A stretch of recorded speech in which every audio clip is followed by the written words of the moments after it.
नमस्ते, स्वागत छ यहाँहरूलाई सेफ सुनी युट्युब च्यानलमा। आज म यहाँहरूलाई दशैं विशेष खसीको भुटन बनाएर देखाउँछु। खसीको भुटनमा चाहिँ हजुरहरूले रक्ती मिसाएर बनाउनु भयो भने खसीको भुटनको स्वाद चाहिँ एकदमै मिठो हुन्छ।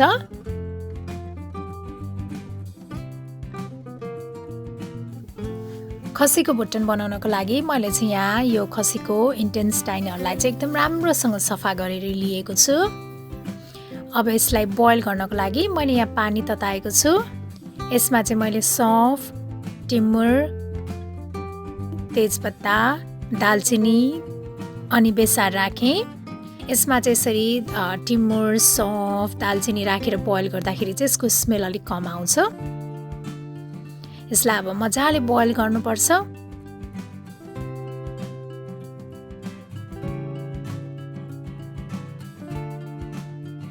राम्रोसँग बोइल भइसकेको छ। बोइल गरिसकेपछि यसलाई मैले फेरि पनि राम्रोसँग पखालेर लिएको छु। यसलाई चाहिँ अब हजुरहरूले आफ्नो इच्छा अनुसारको पिसमा काट्न सक्नुहुनेछ।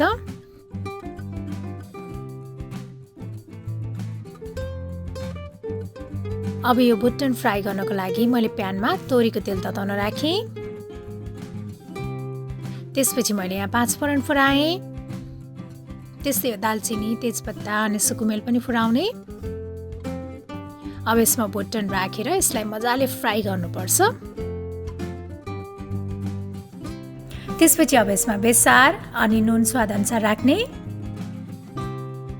सबैलाई राम्रोसँग मिक्स गरिसकेपछि अब यसलाई कभर गरेर 6-7 मिनट जति पकाउनु पर्छ। त्यसपछि मैले यो रक्ती लिएको छु। रक्तीलाई चाहिँ मजाले हातले मिक्स गरेर सानसानो बनाउने।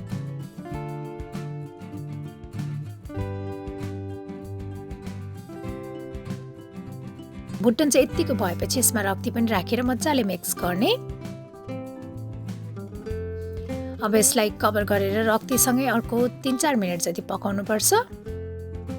त्यसपछि मैले यहाँ लिएको छु अदुवा, लसुन अनि टिमुर। यसलाई पिस्ने।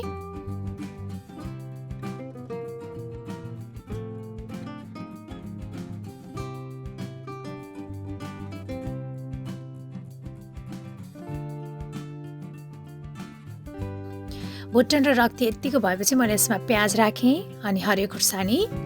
अब यसलाई प्याज र हरियो खुर्सानीसँगै मजाले भुट्नुपर्छ।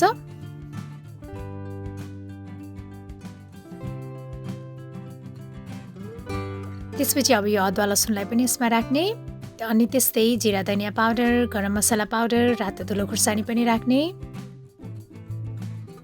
सबैलाई राम्रोसँग मिक्स गर्ने। अब यसलाई मसलासँगै अर्को 3-4 मिनट जति पकाउनु पर्छ। भुटनमा चाहिँ हजुरहरूले आफ्नो स्वाद अनुसार टमाटर अनि धनियाँ पनि राख्न सक्नुहुनेछ।